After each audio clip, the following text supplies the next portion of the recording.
I'm Steve Wiggins, and this is the Groundworks Ministries podcast.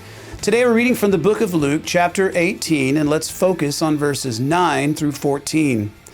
He also told this parable to some who trusted in themselves that they were righteous and looked down on everyone else. Two men went up to the temple complex to pray. One a Pharisee and the other a tax collector.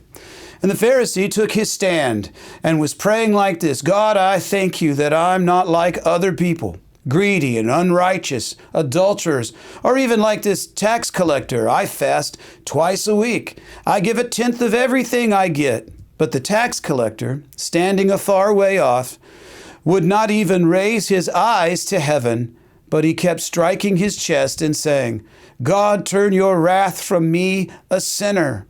I tell you, this one went down to his house justified rather than the other.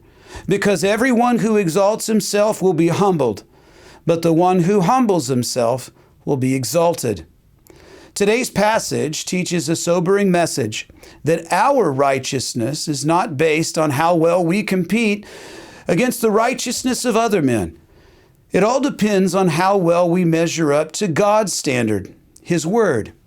And I understand why the self-righteous prefer to justify themselves against the less righteous efforts of others. I think we all struggle with that if we're honest.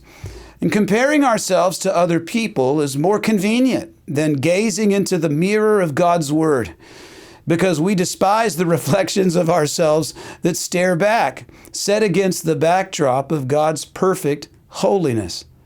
You see, it's a humbling process, and we would rather that our pride be puffed up. And the closer that we come to the holiness of God, our egos are forced to shrink and to shiver.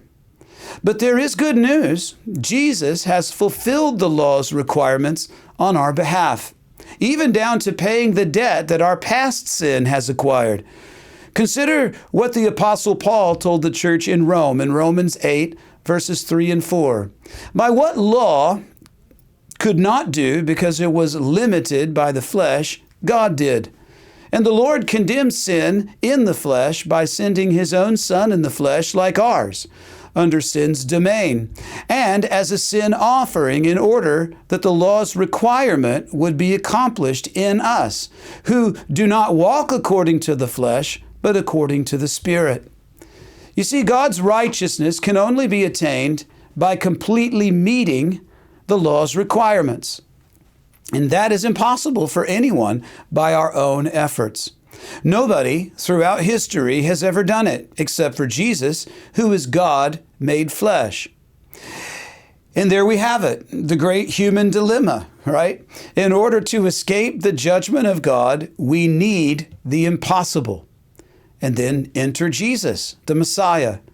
You see, through His death on the cross and then His resurrection, Jesus accomplished for us that which is impossible for us. He fulfilled the Torah's requirements.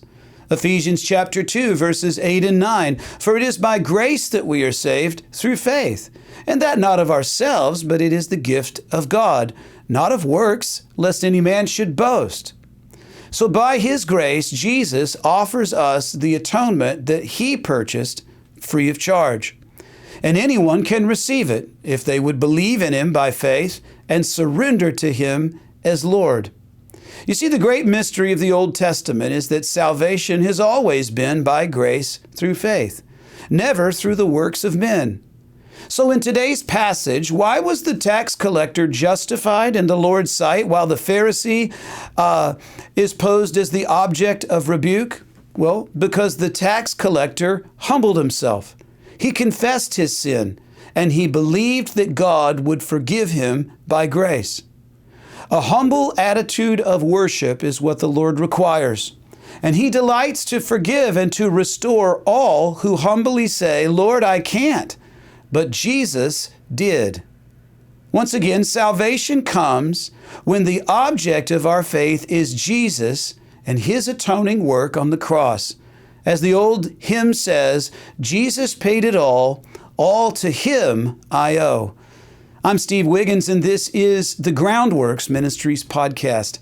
You know, Groundworks Ministries operates entirely through financial donations from faithful people like you. And your giving to Groundworks Ministries doesn't just go to budget items, it goes to transforming lives. And if you're being ministered to by the devotionals that you're participating in, would you consider making a donation to Groundworks Ministries today? Because we need your monthly support now more than ever. Donating is secure and it's easy at our website, groundworksministries.com. Another way to help is to tell people about Groundworks Ministries. You can share these podcasts with friends and family. It's easy to cut and paste. Put them on your social media. And of course, you can always direct folks to our website, groundworksministries.com.